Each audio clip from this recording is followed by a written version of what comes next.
I was sitting on the edge of my daughter's bed, tucking her in like I always did, when she looked up at me with those innocent, wide eyes and whispered something that hollowed me out from the inside. Mom says she has a real man now. An alpha, not like you. I didn't blink, didn't cry, didn't scream. I just sat there, frozen, as her words hit me like a baseball bat wrapped in betrayal. My 8-year-old daughter, repeating her mother's poison like it was the alphabet. That's when I knew, not suspected, knew something was going on. And it wasn't just a fling. It was full-blown character assassination. I kissed her forehead, tucked the blanket tighter around her, and walked out of the room like a ghost in my own home. It wasn't the first time I'd noticed the shifts. Madison had been dressing up more, tight dresses for errands, fresh lipstick at 9 p.m., constant smiling at her phone like it was telling her sweet little lies. I told myself I was imagining things. That's what faithful husbands do. They gaslight themselves before they question their wives. But this was war. The house was quiet as I walked down the hall, but my blood was roaring in my ears. I grabbed a bottle of whiskey, the one I'd been saving for our anniversary, and sat in the dark, watching the garage door. She was out again. Girls' night, she'd said, flashing that fake smile that no longer reached her eyes. Liar. I opened her laptop. She never locked it. Arrogance or stupidity, maybe both. I didn't have to dig far.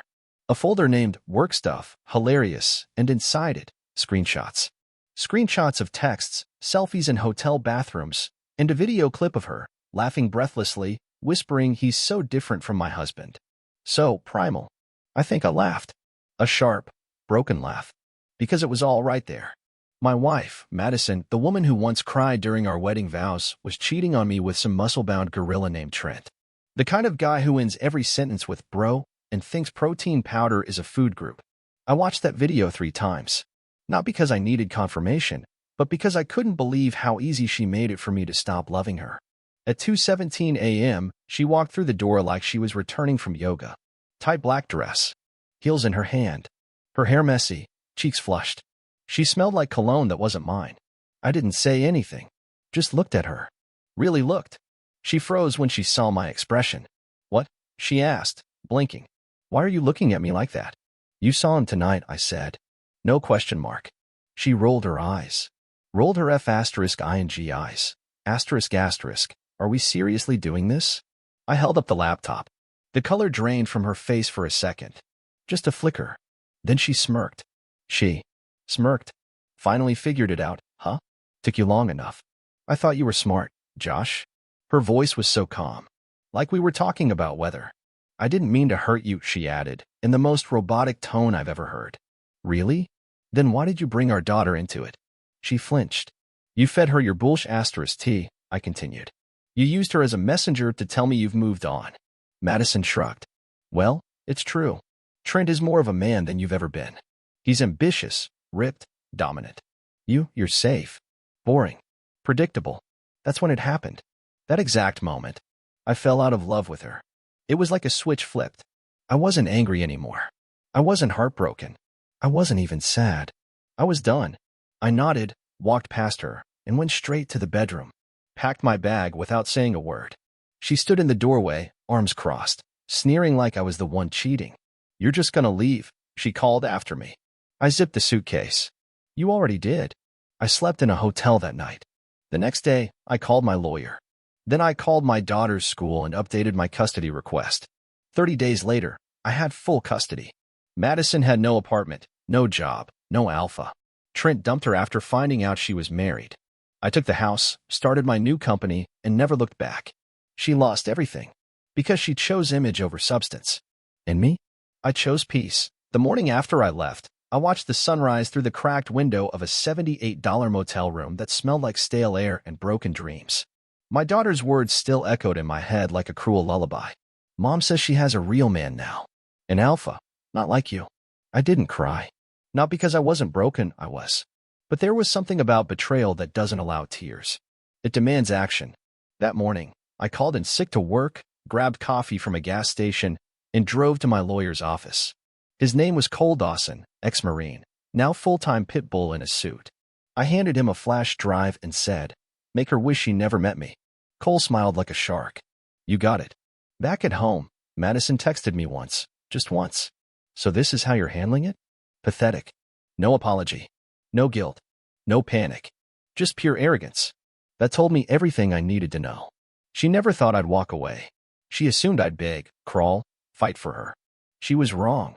While Cole worked on the custody paperwork, I started gathering everything I needed to rebuild my life, but more importantly, to protect my daughter, Claire. 8 years old. Innocent. Confused. She deserved peace. She didn't ask to be born into a mess. That weekend, I drove back to the house to grab more of my things. Madison wasn't home. The place was already different. Her perfume still lingered in the air like a ghost. Our wedding photo was gone from the hallway wall, replaced by a canvas print of a lion. Subtle. I opened her closet out of habit. Half of her clothes were missing. And on the floor, a pair of men's boots. Size 12. Not mine. In the kitchen, I found a bottle of champagne chilling in the fridge, and 2 half-eaten containers of takeout sushi, her favorite. She was celebrating. I opened the dishwasher. 2 wine glasses. Lipstick smudges on one. A smear of something that looked like chocolate on the other. The visual hit harder than I expected. I wasn't mad that she was with someone else. I was mad that she was comfortable doing it under the same roof where we raised our daughter, the same roof I once bled for to pay the mortgage. But the real twist came 2 days later. Cole called me with an update. "You're not going to believe this, Josh. Her boyfriend? Trent Jacobs? The guy you saw in those messages. Yeah, he's married. With 2 kids. And his wife just filed for separation after finding the same videos on his burner phone." My mouth went dry. Wait, how did she get the videos? Apparently, he was dumb enough to back them up to his iCloud. Wife had full access. She's coming after him hard. And she wants to talk to you. I didn't know whether to laugh or vomit. Madison had bragged about landing an alpha, but all she really got was a midlife crisis wrapped in protein powder and lies. They both deserved each other. I met Trent's wife, Julia, at a coffee shop 3 days later. She looked tired, like someone who hadn't slept in weeks, but her voice was strong. "He told me I was crazy," she said. "Said I was insecure. Gaslit me for months. I knew there was someone else, but I didn't know it was a married woman. Your wife." I nodded. She played the same game with me. "You're not crazy." We exchanged info. She handed me printed copies of texts, photos, even hotel receipts. I gave her what I had too. There was a silent agreement between us, not to ruin them, but to protect ourselves and our kids. To finish it. As I walked back to my car, something inside me shifted. The pain was still there, yeah, but it was transforming. No longer a wound, now a scar in progress. And scars, I've learned, mean survival. I texted Claire. "Can't wait to see you this weekend. Daddy loves you more than anything." Because in the middle of the wreckage, I still had one thing Madison couldn't corrupt. My daughter.it was a Tuesday when I finally stood face to face with Madison again. Not in a courtroom. Not through texts. Not in a dream where I imagined saying everything I never had the guts to say. No, this was real. Flesh and blood. And she still wore that smug little look on her face like she held the winning hand. I had arranged a neutral location, a park near our old neighborhood. Claire was with my sister for the evening. Madison arrived 20 minutes late, walking like she owned the damn planet. Tight jeans, sunglasses, phone glued to her hand. She didn't even say hello. "Let's get this over with," she muttered, sliding into the seat across from me. I stared at her for a moment. This was the woman I'd once shared a life with, vacations, holidays, a child, and now she felt like a stranger with my last name. "You lied to me," I said simply. "For months. Maybe years." She rolled her eyes. "Oh, please, don't act like some helpless victim. You cheated on me. And..." She leaned back, crossing her arms. "We both know our marriage was over a long time ago. You were just too afraid to admit it. I was committed. I stayed. I showed up. You didn't." Her lips curled into something like a smirk. "You showed up physically, sure. Emotionally? You were a ghost. You buried yourself in work, routines, and Claire. I needed more. So you found it in a married gym rat with 2 kids?" Madison shrugged. "Trent made me feel alive. Like a woman. Not just some suburban housewife wiping peanut butter off countertops while you sat on the couch zoning out." Her words were venom-coated. I could feel my jaw clenching, hands tightening into fists on the picnic table. But I didn't raise my voice. I wouldn't give her that satisfaction. "You used Claire as a weapon," I said slowly. "Told her things no child should ever hear. That I'm not a real man. That you found someone better." Madison's face flickered with something guilt. Maybe, but it disappeared as fast as it came. She asked questions, she said coolly. I answered. You manipulated her. She deserves the truth. No, I snapped. She deserves parents who don't poison her against each other for their own ego trips. There was a pause. Then she laughed. Like a genuine, unbothered laugh. God, you always made everything so dramatic. This is why I needed Trent. He didn't take life so seriously. Is that why he cheated on his wife too? Because life's a joke to him. Her smile froze. Yeah, Julia and I talked, I continued. She gave me everything. Your texts. Your hotel bookings. Even the photo of you wearing the red dress I bought you in bed with him. Madison blinked. Her composure cracked for a second, but she covered it up quickly, flipping her hair back like none of this mattered. Congratulations. Won a medal. No. I want you to understand something. I leaned in. You think this is still a game. You think I'm going to crawl back, or beg, or break. I'm not. This isn't a soap opera. It's real life. And you're losing everything. She snorted. I'm not losing anything. You already have. I stood up. She stayed sitting, arms crossed like a sulking teenager. For what it's worth, I said, I really did love you. Even when you didn't deserve it. Even when you stopped trying. But I'm done loving someone who spits on loyalty and calls it liberation. She didn't reply. As I turned and walked away, the wind picked up, carrying the scent of the grass, the distant laughter of kids playing nearby. It felt like closure, even though I knew this wasn't the end yet. Not by a long shot. But something had shifted. She wasn't my wife anymore. She was just a woman I used to know. And now, she was finally powerless. The days that followed that confrontation were strange. There was no screaming match. No begging. No apologies. Just silence. A vacuum of emotion where love used to live. Madison didn't call. Didn't text. Didn't even ask about Claire. And that told me everything I needed to know. I had been married to a selfish shadow, not a wife. Claire, bless her heart, tried to act like everything was normal. She drew me pictures, told me about school, and asked if I'd ever seen a rainbow with two ends. I smiled, tucked her in every night, and kissed her forehead like it was the only ritual keeping me from crumbling. But at night, when the lights were off and the house was quiet, it hit me. Hard. Not just the betrayal. The humiliation. Madison hadn't just cheated, she'd mocked me. Replaced me. Compared me. And worst of all, used our daughter as her megaphone. I remember sitting on the couch at 1 a.m., staring at my reflection in the dark TV screen. I looked. Empty. Like someone who'd been robbed of his foundation and was still pretending there was ground beneath him. I thought about everything, the birthdays, the Christmas mornings, the nights when she cried in my arms because she thought she'd failed as a mother. And all of it felt like a movie I'd watched with someone who didn't even exist. It wasn't just a breakup. It was a death. The death of trust.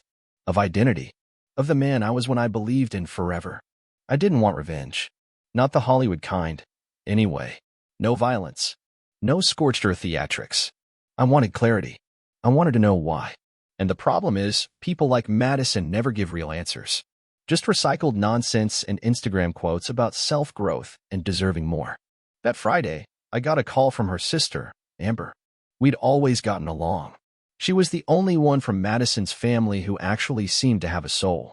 I'm sorry, Amber said. I had no idea she was doing all this. It's not your fault, I replied. But thanks. She's changed, Josh. I don't know what happened to her. I almost laughed. She started believing her own fantasy. That she was meant for more. That she was above loyalty. Amber hesitated. She told me she was going to move in with Trent. But I guess that fell apart. It did. His wife kicked him out. Took the kids. And from what I hear, he ghosted Madison after that. Amber sighed. She's not doing great. Good, I thought. But I didn't say it. Instead, I asked, did she ever regret anything? Say anything about Claire? There was a pause. A long one. She said Claire would understand one day, Amber said quietly. She thinks being with Trent was her truth. I felt my stomach turn. Her truth. As if betrayal was some spiritual calling. After we hung up, I poured myself a glass of whiskey and went out to the back porch. The night was cold. Still, I looked up at the stars and realized something. I wasn't angry anymore. I was disgusted. Not just with her, but with the version of myself that tolerated so much for so long. The version that made excuses, accepted crumbs, and believed that love meant staying silent while someone slowly dismantled your soul. No more. Claire deserved better. I deserved better. So I made a list. A real one. On paper. Finalize custody papers. Remove Madison from all joint accounts. Transfer the house deed. Launch my new LLC. Therapy, not for the pain, but for the scars. And most of all, never allow someone to treat me like I'm disposable again. I folded that list, tucked it in my wallet, and went back inside. Madison might have broken the man I was. But the man I was becoming? She wouldn't even recognize him. It was a rainy Wednesday afternoon when I got the email. Not from Madison. Not from her lawyer. From the landlord of the apartment complex where she had moved in after our separation. Subject: urgent, payment default, and tenant conflict. I opened it, expecting a clerical mistake or misdirected notice. But no. It was very much addressed to me. Apparently, Madison had used my name and credit on the lease agreement when she couldn't qualify on her own. The woman torched our marriage and still expected my signature to be her safety net. I called the number in the email. Yeah, the building manager confirmed. She stopped paying rent last month. We've tried contacting her, but she just keeps saying her husband would take care of it. I laughed. I'm not her husband. Not anymore. Well, if this isn't resolved within 10 days, he said, it'll go on your credit, not hers. My hand tightened around the phone. Send me the lease. I'll forward it to my attorney. She forged my name. And just like that, Madison added fraud to her resume. But things didn't stop there. That weekend, I got a message from one of her old friends, Jessica. We hadn't spoken in years, but she'd always been decent. Straight shooter. She sent one sentence and a photo. She's at it again. This time with a guy named Brian. Married. Father of 3.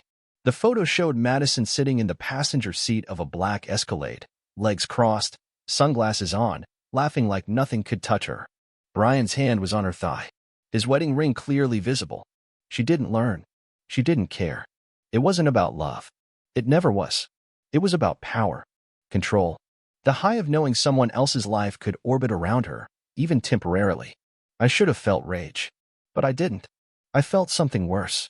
Pity. Madison wasn't living. She was spiraling with a fresh coat of lipstick. Her alpha had dumped her. Her reputation was rotting. Her daughter didn't want to FaceTime her anymore, not after the last call where Madison called me weak in front of Claire and Claire just hung up. Even Amber stopped defending her. She sent me a message after seeing Madison's latest stunt. I've tried. I really have. But she's unreachable. You're better off.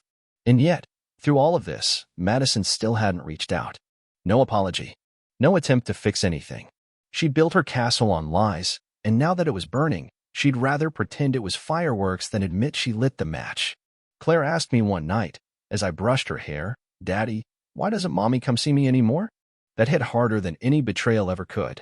I swallowed the lump in my throat and said, sometimes, grown-ups make choices they don't understand until it's too late. But I will always be here. Always. She hugged me tight. That small, warm grip of a child who just wanted stability. Something Madison never truly gave her. The next day, I filed for full custody. My lawyer, Cole, didn't even blink.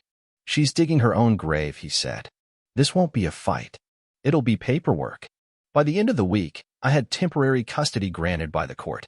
Madison didn't even show up to the hearing. Probably too busy chasing her next real man. I started to feel something I hadn't in months. Peace.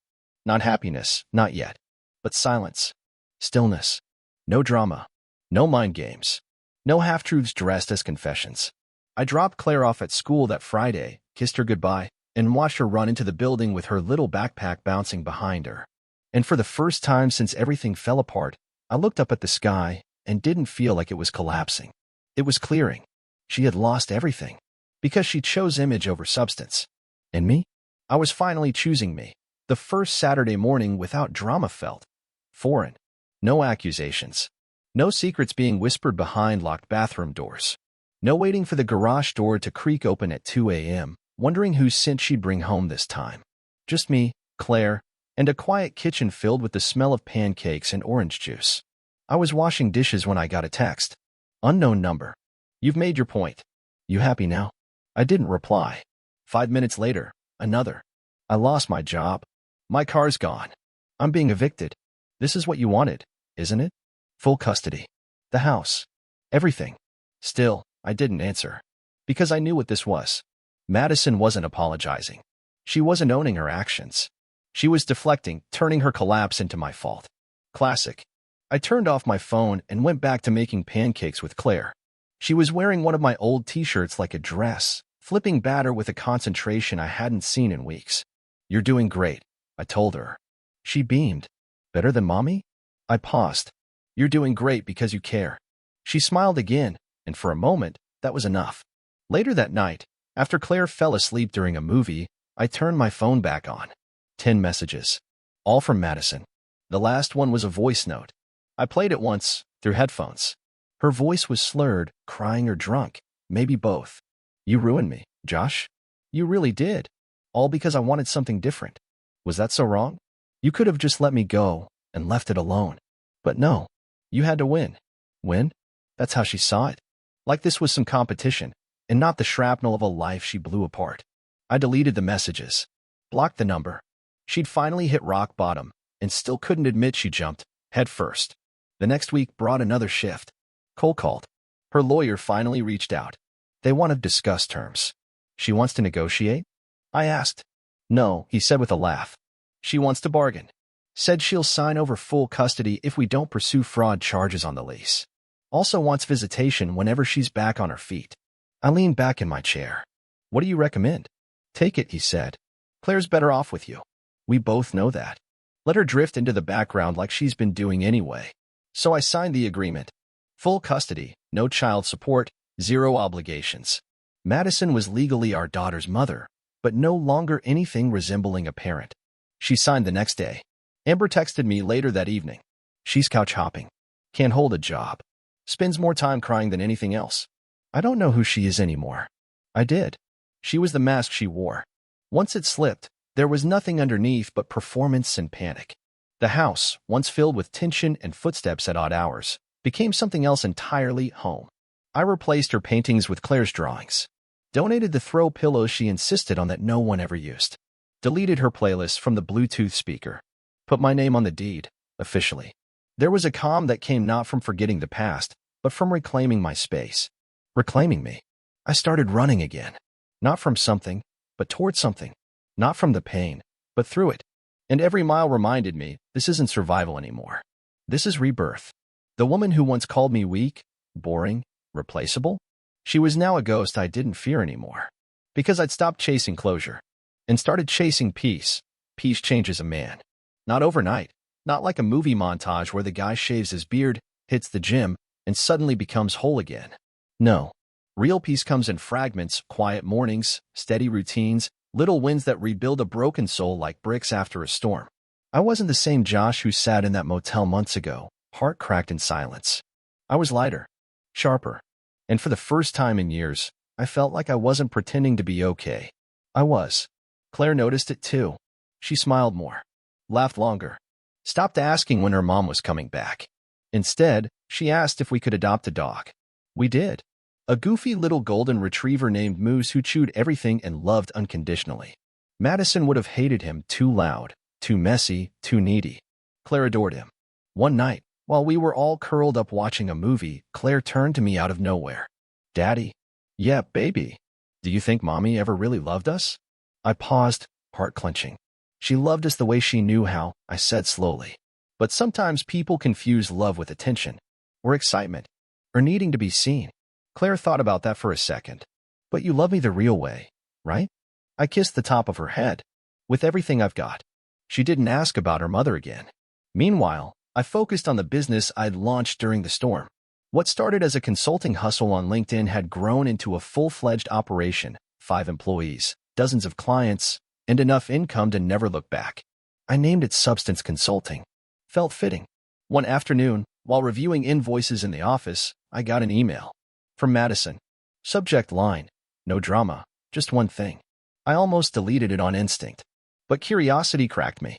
She'd written, "You don't have to respond. I just needed to say this." I thought I was chasing freedom, but all I really did was run from responsibility. "You were boring because you were stable. Predictable because you were dependable. I called you weak because I felt small. I don't expect forgiveness. But I wanted you to know, you were the strong one all along." I stared at the screen. No apology. No request. Just honesty. Late. Pointless. But real. I didn't reply. Not because I hated her. Because I'd already buried the version of me that needed anything from her. She had picked image. I had become substance. That weekend, Claire and I went on a small trip to the mountains. No Wi-Fi. No distractions.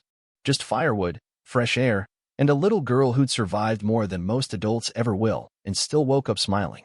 One evening, as we watched the sunset dip below the horizon, she reached for my hand and said, "I hope I grow up to be like you." And for the first time since all this began, I felt tears in my eyes, not from pain, but from pride. Because that's the thing Madison never understood. Being an alpha isn't about muscles or ego or control. It's about showing up when it's hard, loving when it's inconvenient, being real when others fake it. She lost everything chasing a mirage. I gained everything by standing still. And now? Now I was unshakable. I never planned to write any of this down. But I found myself staring at an empty Word doc one evening after Claire went to bed, the house quiet except for Moose snoring at my feet. There was no real purpose, no audience, just me and the urge to finally close the chapter with something permanent. Because closure isn't a phone call. It's not an apology. It's not even justice. It's peace. And peace is a decision. It's the moment you stop hoping they'll change and start changing yourself instead. I didn't respond to Madison's last email. Never wrote her back. Never asked for explanations. I didn't need them. I had already lived the answers. I'd seen what love wasn't, and from that, I finally understood what love should be. It's the quiet coffee in the morning. It's the hand on your shoulder during bad news. It's pancakes with your daughter. It's showing up, day after day, even when no one's watching. She called that boring. But boring is just what the selfish call stability when they're addicted to chaos. I learned that when someone shows you they're willing to burn everything down for attention, you don't offer them water. You hand them the match and walk away. Madison? She kept spiraling. Amber told me she'd tried getting back with Trent. He ghosted her. Then there was Brian, the married guy with 3 kids. That ended in court drama. She bounced from couch to couch, burning every bridge like she'd never need to cross one again. And maybe that's her fate, to keep chasing adrenaline until it spits her out in the dark again. Me? I kept building. Claire started therapy, not because she was broken, but because she deserved tools. She talked about her mom less and less, and more about dogs and stars and her new dream of becoming a vet. She was healing. So was I. I dated a little. Nothing serious. Just coffee dates, a few dinners. But the difference was staggering. I no longer felt the need to impress someone into loving me. I wasn't performing anymore. I was just me. And that was enough. One Sunday, Claire and I were walking through a park when she stopped and pointed to a couple holding hands near the fountain. "Do you think you'll ever love someone like that again?" she asked. I looked at her, all freckles and wild ponytail and curiosity, and I smiled. "Maybe," I said, "but only if she loves you too." She grinned. "Deal." Sometimes, I still get flashbacks. Not the good ones. The lies. The look in Madison's eyes when she shrugged off her betrayal like it was casual. Like it didn't matter. Like I didn't matter. But they pass. Because I survived the worst thing she ever did to me, and I came out stronger, sharper, and more present than I ever was with her. This story, my story, isn't about revenge. It's about resurrection. She tried to bury me in doubt and blame and manipulation, but she forgot that some men don't stay down. Some men rise. So if you're reading this, and you've been cheated on, gaslit, replaced, made to feel like you were never enough, hear me. You are enough. You always were. You just loved the wrong person too long. Now it's your turn. To pack your bags. To find your peace. To disappear from the wreckage and rebuild from the ashes. Because 30 days after I left, she had no lover, no apartment, no status. But I had peace. A new company. And full custody. She lost everything. Because she chose image over substance. And I chose me.